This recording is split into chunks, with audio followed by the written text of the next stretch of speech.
ابتدا ہے رب جلیل کے ببرکت نام سے جو دلوں کے بیت خوب جانتا ہے۔ تمام ویورز کو السلام علیکم۔ قیامت کب آئے گی؟ ایک ایسا سوال جو ہر شخص کے ذہن میں ابھرتا ہے۔ کیا اس سوال کا جواب مل پائے گا؟ اس بات کا علم تو اللہ کے سوا کسی کو نہیں، البتہ قرآن مجید اور مختلف احادیث میں قیامت کی کئی نشانیاں ضرور بتائی گئی ہیں۔ اگر ہم غور و فکر کریں تو ہمیں پتہ چلے گا قیامت کی کئی نشانیاں تو اپنی تکمیل کو پہنچ چکی ہیں۔ سب سے بڑا اور اہم سوال تو یہ ہے، ہم نے قیامت کے دن کے لیے کیا تیاری کی ہے؟ اسلامی عقیدے کے مطابق جس دن اللہ تمام مردوں کو زندہ کرے گا اور پھر ان کے تمام نیک و بد اعمال کا حساب لے گا، اور جس کے اعمال اچھے ہوں گے اس کو جنت ملے گی اور جس کے اعمال برے ہوں گے اس کو دوزخ ملے گی۔ اس دن کا نام یوم قیامت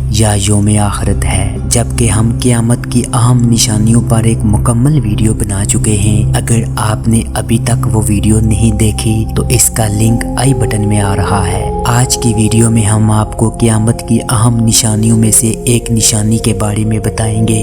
یاجوج ماجوج کون ہیں اور وہ کب آئیں گے، دنیا میں کس جگہ پر ہیں، لہٰذا دلچسپ اور معلوماتی ویڈیو میں بنے رہیے گا۔ اگر آپ نے ابھی تک ہمارا چینل سبسکرائب نہیں کیا ہوا تو چینل کو سبسکرائب کرنے کے ساتھ ساتھ بیل آئیکن کو بھی ضرور دبا دیجئے، کیونکہ آپ کو اسی طرح کی دلچسپ اور معلوماتی ویڈیوز باقاعدگی کے ساتھ دیکھنے کو ملتی رہیں گی۔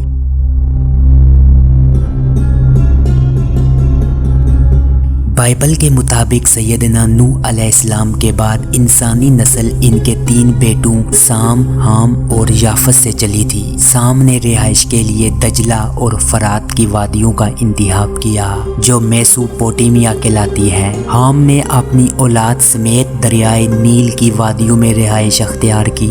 یافت کو بحیرہ کیسپیئن اور بحیرہ اسود کے درمیان کا علاقہ پسند آیا، چنانچہ انہوں نے اپنی اولاد کو یہاں آباد کیا۔ یافس کی اولاد میں سے ماجوج نام کے ایک بزرگ گزرے ہیں۔ تاریخ دانوں کے مطابق ان کی نسل میں سے یاجوج نام کا ایک بادشاہ بھی گزرا ہے، جس وجہ سے یاجوج کی پوری نسل یاجوج ماجوج کہلائی۔ سام و حام کی نسلوں نے بڑی تہذیبیں قائم کی، مگر وہ خود خانہ بدوشوں کی طرح زندگی گزارتے رہے۔ ان کی تعداد میں تیزی سے اضافہ ہوتا گیا، جس کی وجہ سے اپنے اصل ملک سے شمال مشرق اور مغرب کی طرف نکل کھڑے ہوئے۔ شمال میں انہوں نے روس کو اپنا مسکن بنایا اور مشرق میں انہوں نے چین اور افغانستان پر اپنا اقتدار قائم کیا اور مغرب میں یورپ کی سرزمین پر بھی قبضہ کر لیا۔ اس کے بعد تاریخ سے پتہ چلتا ہے کہ امریکہ اور آسٹریلیا پر بھی انہی کی حکومت قائم ہوئی۔ سام اور یاسف کی نسلوں میں کئی مرتبہ زمین کے حصول کے لیے بھی جنگیں ہوئی۔ ایسی ہی ایک جنگ کی مکمل تفصیل بائبل کی کتاب حزقییل میں ملتی ہے۔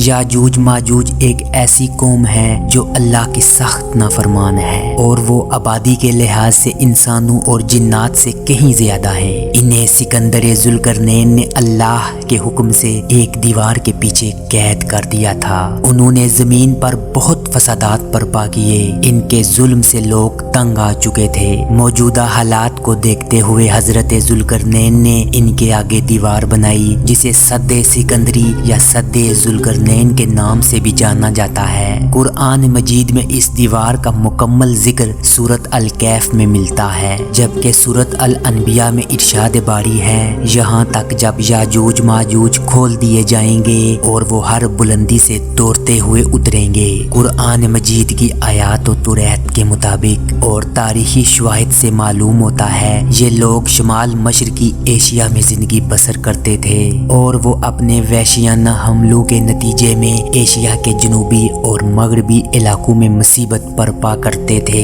جبکہ بعض تاریخ دانوں نے ان کی رہائشی علاقوں کو ماسکو اور نوبل سیک کے آس پاس کے علاقوں کا بتایا ہے۔ بعض کا خیال ہے کہ یہ یاجوج ماجوج کے شہر تبت اور چین سے بحر مجمد شمالی تک اور مغرب میں ترکمانستان تک پھیلے ہوئے ہیں۔ محدثین اور مفسرین میں بھی یاجوج ماجوج کی قوم اور ذوالقرنین کی دیوار کے حوالے سے بہت سے